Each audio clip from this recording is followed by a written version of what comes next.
Okay, so this time, we have a good topic again, the strategic operation management and performance measurement, no? So SOM or strategic operation management involves the formulation and implementation of strategies to effectively manage an organization's operations in alignment with its overall business objectives. So, this topic encompasses the strategic planning, coordination, and optimization of processes, resources, and capabilities to achieve competitive advantage and drive long-term success.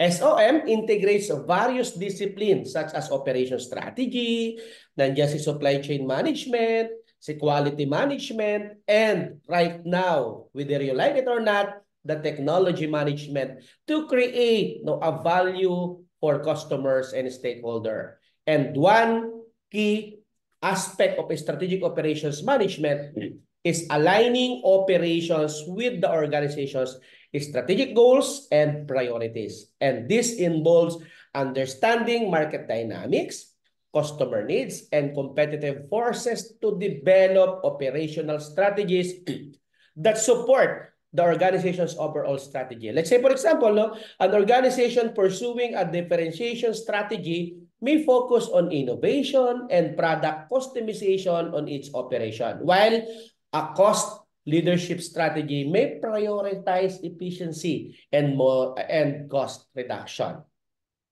Another, of course, critical element of SOM is designing and managing the organization's operations to enhance flexibility, responsiveness, and agility. This include building adapted processes, resilient supply chains, and scalable infrastructure that can quickly process resilient supply chains and scalable infrastructures that can quickly adapt to changing market conditions, customer demands, and technological advancement. Performance management also or performance measurement also essential for evaluating the effectiveness and efficiency of operation management strategies and practices.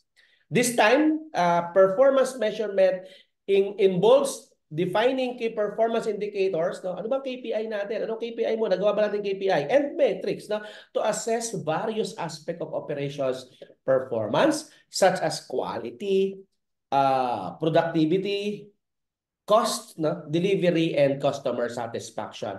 Performance measurement and operations management serve as several purposes. It provides insight into the current state of operations and help identify areas for improvement or optimization. By tracking performance metrics over time, organizations can monitor progress towards strategic goals, identify trends, and make informed decisions to drive continuous improvement. Performance measurement enables benchmarking and comparison against industry standards, best practices, and competitors. By analyzing performance relative to peers or benchmark, organizations can identify opportunities for competitive advantage, learn from leading practices, and set ambitious but achievable performance target. And to give us more details about the topic, let us all welcome our presenter. Go ahead, Max. Hello, classmate. Good morning, Doc Melo. I will be reporting the strategic operations management and performance measurement. Introduction. Strategic operation management is all about optimizing resources to create valuable products and services efficiently. It involves understanding where a business is at, setting goals for the future, and figuring out how to achieve them. One key way it boosts business performance is by cutting costs. This can happen by streamlining processes, making the supply chain more efficient, and managing inventory better. Process optimization means finding and fixing inefficient parts of how things get done, saving time and money. Supply chain optimization involves making sure every step of getting things from suppliers to customer is as cost-effective as possible. Inventory optimization means having enough stock to meet demand without wasting money on extra. Sabi nga ni Doc, strategic management is process of developing strategy that uh, that sets clear objectives aligned with organization goals. So strategic operations management is focus on goals siya. So strategic operational management are levels of planning within a company that allows the business to progress towards its goals. Operational management relies upon strategic management. For direction, strategic management relies upon operational. So, share ko lang yung first job ko is nasa operation department ako. So in operation department, so nandiyan ang warehouse namin, ang warehouse, the warehouse section, the inventory section, and the delivery section na wherein our operation manager overlooks the entire operation of the warehouse, uh, the the im- the import the stocks coming from the other country. Yun yung minomonitor niya. Then the delivery lead time of the deliveries to our clients and customers. So I'm nasa inventory ako, wherein in inventory chine-check namin yung mga items na ano ba to, local and ano ba to, local items and the international items na dumarating sa every store ng dati kong work. So we conduct kung we spot check the item, the ano ba to, yung gaano kabilis siya mabili, kung gaano siya katagal na na-stock. So yun yung that time dun sa company ko. Improving customer service is another big win for strategic operation management. This can happen by understanding what different types of customer want and tailoring products and services to meet those needs. Customer relationship management system helps companies keep track of customers and improve their experience at every interaction. Mapping out the customer journey helps spot where things can be better. Loyalty programs are also part of this by giving customer rewards for sticking around or referring other businesses can keep them coming back. All these strategies work together to make businesses run smoother and keep customer happy, which ultimately leads to be better performance.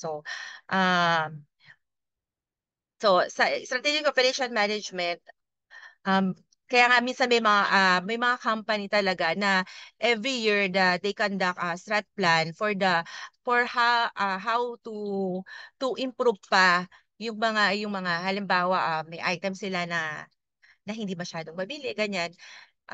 They conduct a strat plan and planning then for the whole year kung ano pa yung mga pwede nilang ma-improve at gawin for the business. Like, halimbawa sa World City, they conduct strat plan for paano ba mas dadami yung student, ano pa yung pwedeng course they offer para mas ma-expand siya. So strategic operation management is about efficiently running a business to create value and provide excellent customer service. It's crucial for success and involves maximizing resources like people, technology, and procedure to achieve company goals. The aim is to be efficient, minimize costs, and still deliver top-notch products and service that meets customer needs. Strategic operation management focuses on the long-term success. And there are three ways that firms strategize to meet mission: the differentiation, the cost leadership, and response. Operation manager turn this into tasks to be completed in order to deliver goods and services cheaper, better, or more responsibly. Like nga yung ibang company, they offer loyalty programs para being part of their, para mas dumami yung customer nila, o they give a reward card, ganyan, or referral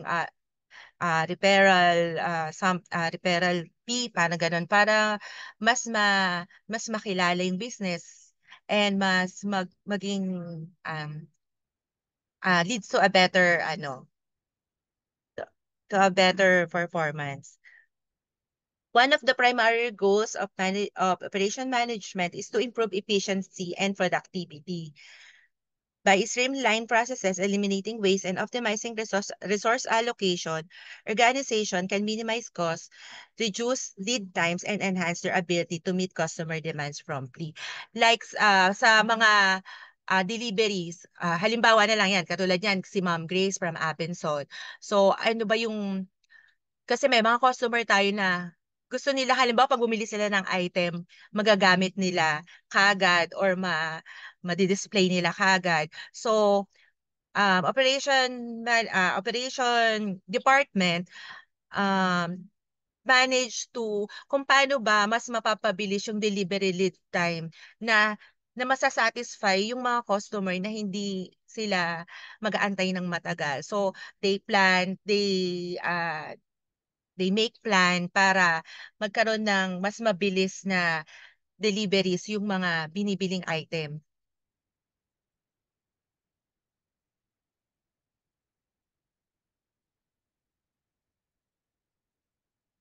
To do this well, companies need to teka lang. Their entire business model, including their industry, competition, markets, customers, suppliers, and technology. They also rely on data to make smart decisions about where to invest resources and how to price their products or services for maximum profitability and customer satisfaction. So, how does operation management contribute to overall strategy? It ensures efficient production processes, optimal resources utilization, and ultimately the achievement of desired business goals. Additionally, operation management involves planning, organizing, and supervising the entire production timely from input to output. So, for example, sa isang soft drinks company, so operational management refers to overseeing and improving the process of creating nung testing new ingredients, bottling the sodas, shipping logistics, and handling international sales and marketing efforts. Then from then understanding the supply chain is also key.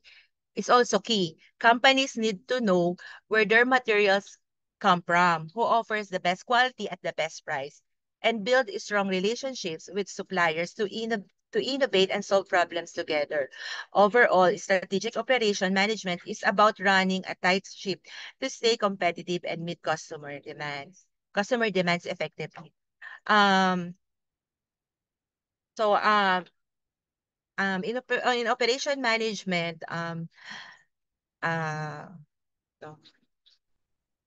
They allows company leaders to determine the business course for an organization while operational management implement specific procedures for following that course. Halimbawa, sa isang beauty company na during strategic management, the organization should expand into a new country.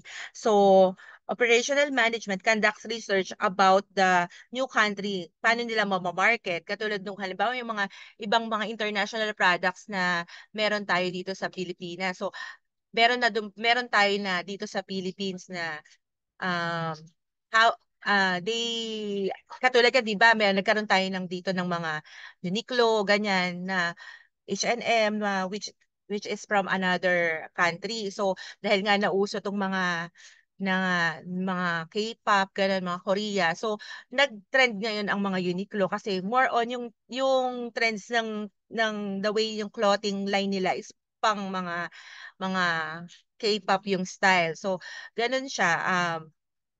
They conduct research about the new country and paano nila i-market yung kanilang product. The impact of technology on strategic operations management has experienced substantial transformations in real existed pursuit of mind, strategic operation management, a discipline that has existed for millennia. Advent of novel technology, the evolution of technology has revolutionized the operational strategic planning processes processes of firms leading to enhanced efficiency and improved decision making. So, ngayon kasi kailangan makasunod tayo sa mga new technologies and trends. Kaya ganun yung mga thinking ngayon ng mga operation strategic operation management na mas kailangan na mas ano tayo ano ba tawag doon? Nasa trends na.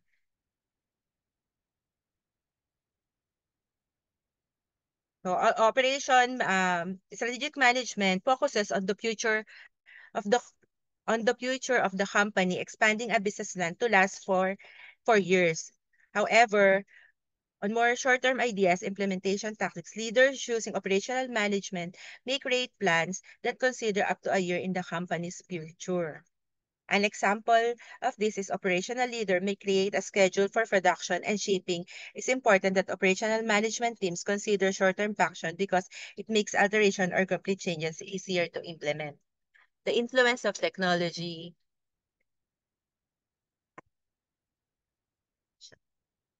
The influence of technology on strategic operation management.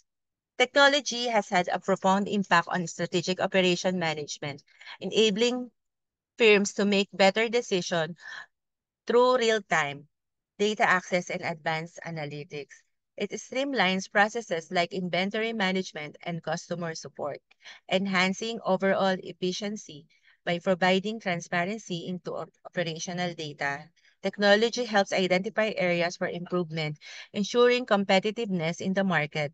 Cloud computing and all further accelerate product development and automate tasks, making firms more agile and efficient.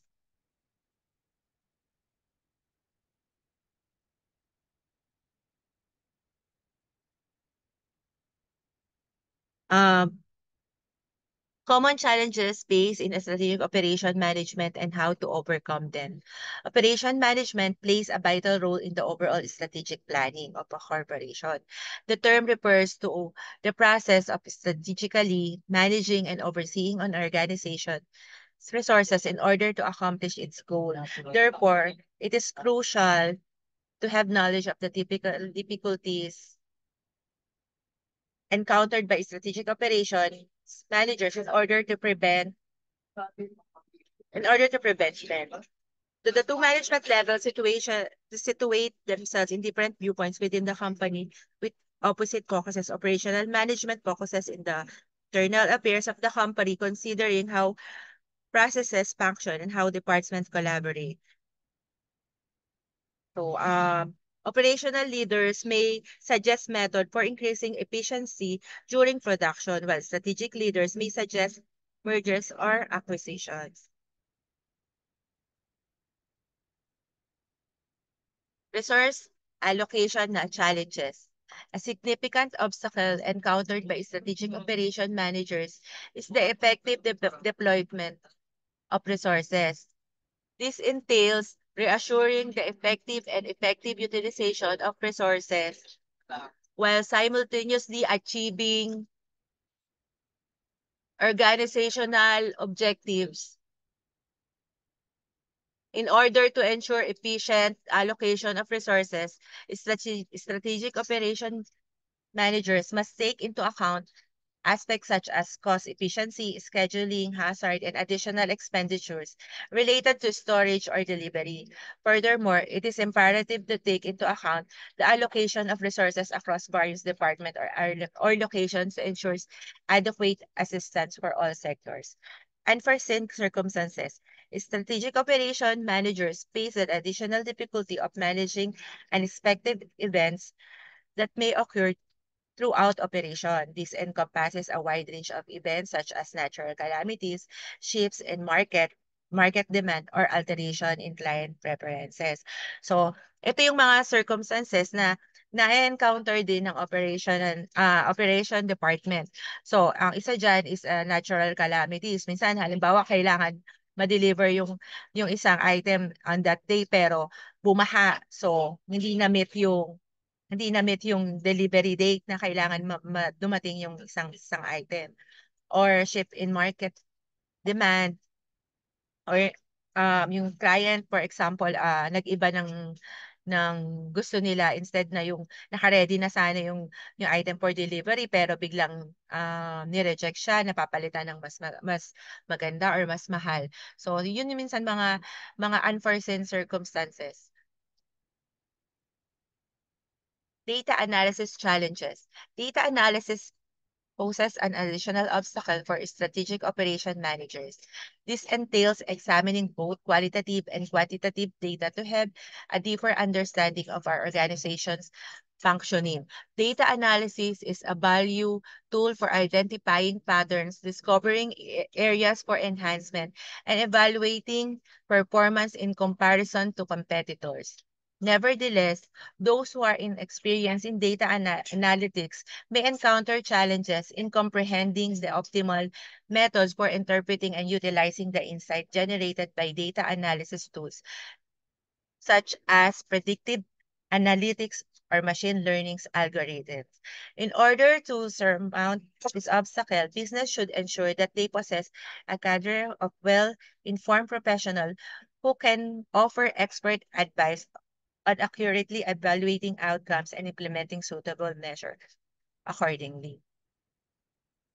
Aligning operation with business strategy. The notion of digital innovation and business model are fundamental in the field of operation management. They pertain to the utilization of technology in order to develop value for customer and stakeholders, as well as to generate revenue and profit from business operation. This article will examine the process of developing a business model that is in harmony with with your operations plan, as well as the advantages and difficulties associated with this endeavor. To align to align day-to-day operation with the overall business strategy, an organization should start by clearly communicating the strategic objectives to all levels of the organization. So kailangan talaga yung goals natin is naka-align to all levels of the organization. Strategic alignment is the prudent arrangement of the various internal and external elements of an organization, from its business strategy to its organizational structure, to best support the achievement of its long-term goals and purpose.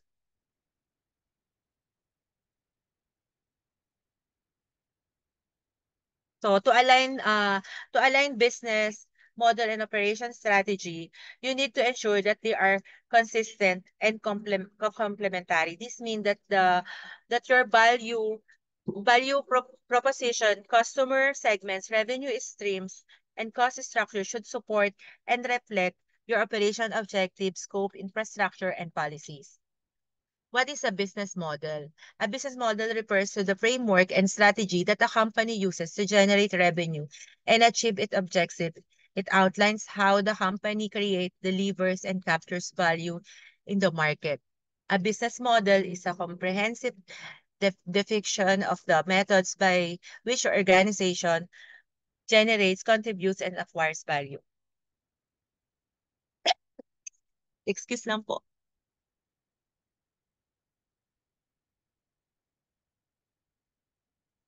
What is an operation strategy? An operation strategy is a strategic plan that outlines the utilization of resources and capabilities to attain a competitive advantage and accomplish corporate objectives. The four primary components encompass are operation objectives, operation scope, operations infrastructure, and operations policies. Excuse lang po, sa akin na talaga nalamunan ako. Dok, wait lang po ah.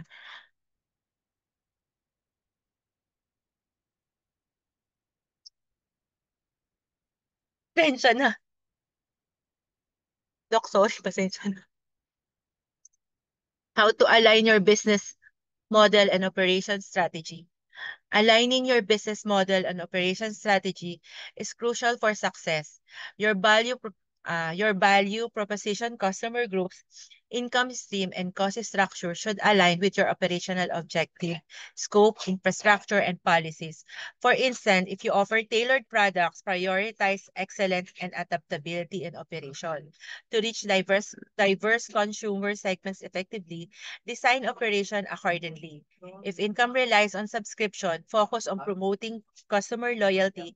For cost-efficient structure, aim for maximum productivity and waste elimination in operation. So, my next topic is about key performance indicators and performance measurement, or the KPI. Quantifiable metrics crucial for assessing organizational success. They align specific goals and vary across industries and departments. Setting KPIs involves collaboration and alignment with the overall strategy, with periodic review for relevance. Performance measurement track actual performance against KPIs, facilitating data-driven decision making. The balanced scorecard framework integrates financial and non-financial KPIs. Reliable data collection and analysis, along with continuous improvement, are essential. Clear communication, transparency, and benchmarking ensure alignment and improvement. Technology and automation streamline processes for effective performance management. KPI, so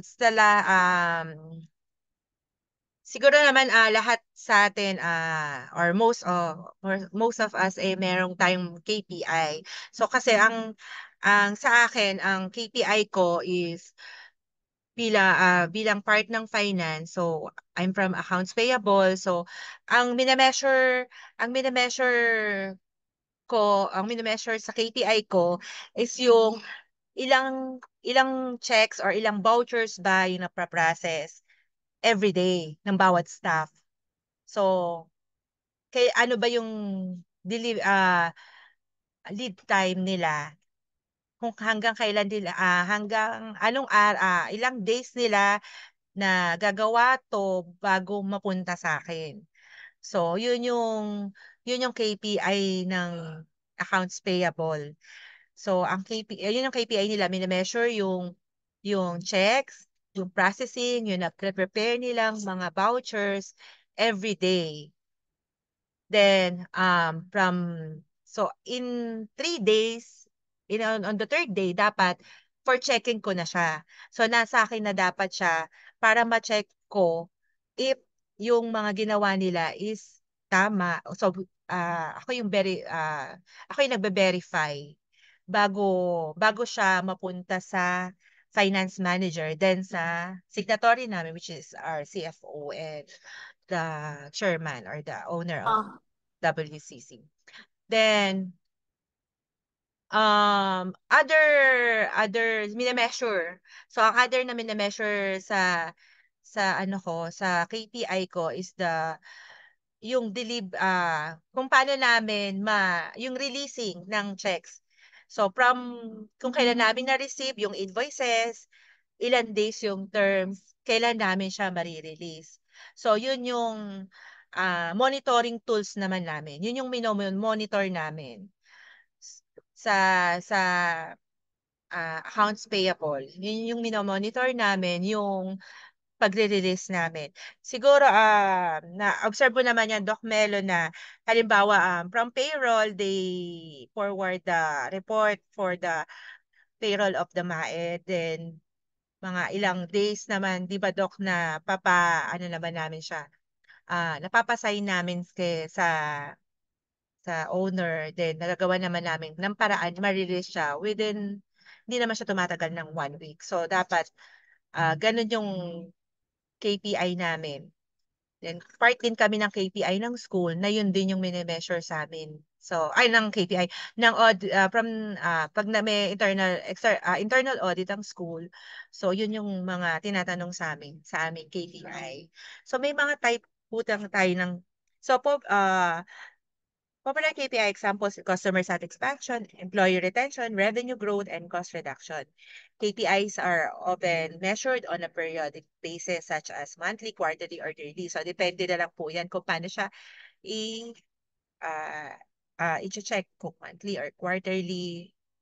KPI should possess measurable, attainable, and relevant characteristic aligned with organization objectives. So pumapasok pa rin dyan yung goals and objectives na ng isang organization. Types of KPIs. Number one is the financial KPI. Financial KPI, so ang minemeasure po nito is the revenue growth, focus on the profit margins, and the ROI, or the return on investment. And the other is the operational KPIs, which is the production traffic satisfaction, net promoter score, or the customer retention. Then the customer KPIs are the customer satisfaction, net promoter, customer retentions. Yung operational KPIs pala, delivery time. So, yung delivery time, yung minimeasure niya, and the quality performance. So, ito yung pumapasok sa amin yung employee KPIs na employee satisfaction, turnover rate, or productivity. So, minimeasure yung turnaround time. Kung paano siya na forward to another. Parang ganun yung sa employee KPIs. Setting KPIs should be aligned with organization overall strategy. They should be established collaboratively, involving relevant stakeholders. Periodic review and adjustment of KPIs are essential to ensure they remain relevant. While performance measurement involves tracking and assessing actual performance against predefined KPIs. Regular monitoring helps identify trends, areas of improvement, and potential issues. Comparison of actual performance with targets facilitates data-driven decision-making. KPIs are vital tools for organization to measure and manage performance effectively. They provide a structured framework for assessing progress, making informed decision, and driving continuous improvement.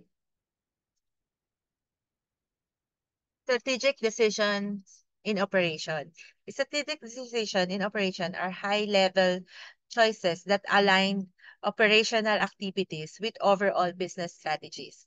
Impacting long-term success and competitiveness, they involve designing, managing, and controlling processes to achieve objectives, gain a competitive edge. Key aspects include high-level choices, alignment with business strategy, resource allocation, and impact on competitiveness. This decision consider interconnected elements, adapt to change, manage risk, and promote continuous improvement. Aligning operation with business strategy ensures coherence and contributes to achieving organizational goals. Strategic decisions in operation involve choices related to design, management, and control of the processes that create and deliver an organization's product and services. So, ito po yung key aspects ng the key aspect for strategic decisions in operation. So, the high-level choices, alignment with business strategy, resource allocation, impact on competitiveness, long-term perspective, connected elements, adaptation to change, risk management, and continuous improvement. So, high-level choices, strategic decisions in operations are not day-to-day or routine decision. They involve choices made at a higher level of the organization hierarchy, often by top management, and have a long-term impact in the organization. While with business strategy, these decisions are closely tied to align with the overall business strategy of the organization. The goal is to ensure that operational activities support and contribute to achieving the broader business objectives, while resource allocation, strategic decision in operation involve allocating resources such as finances, human capital, technology, and time to optimize operational efficiency and effectiveness. So the impact on competitiveness is the decision made in operation should enhance the organization competitive position.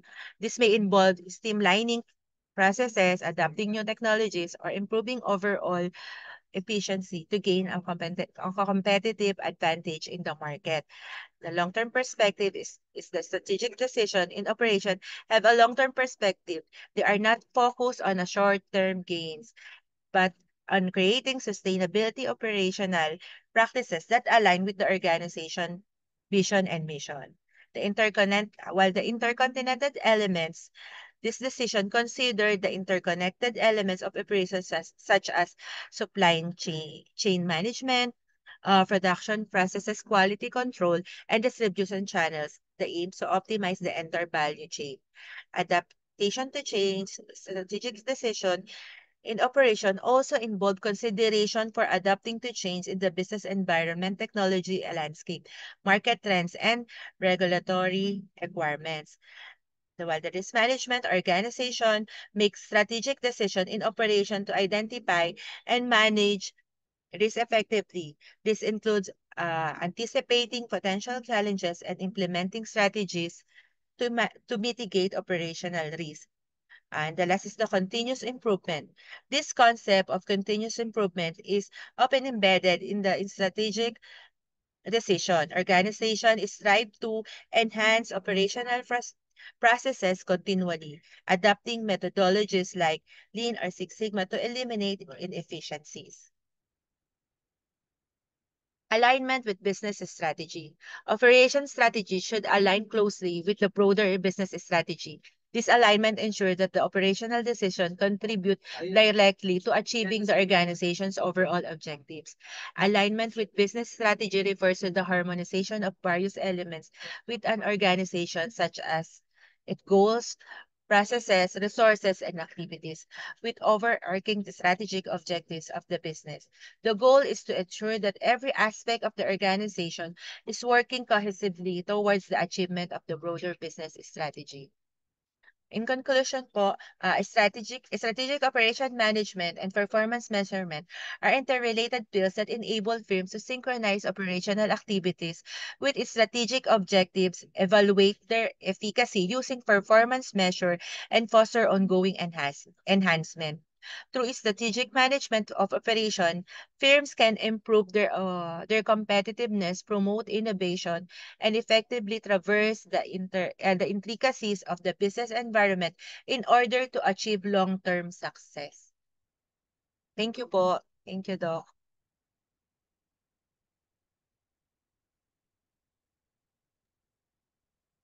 Okay. So again, performance measurement facilitates accountability and transparency within the organizations. No? By establishing clear performance target and matrix, no, organization can align incentives, no, reward performance, and foster a culture of accountability and continuous improvement among employees and teams. Effective performance measurement, no, in operations management requires selecting appropriate KPIs and metrics that align with the strategic objectives, are measurable, and provide actionable insights. It also involves leveraging data analytics, no, business intelligence tools, and performance management system to collect, analyze, and report on performance data in timely and meaningful manner.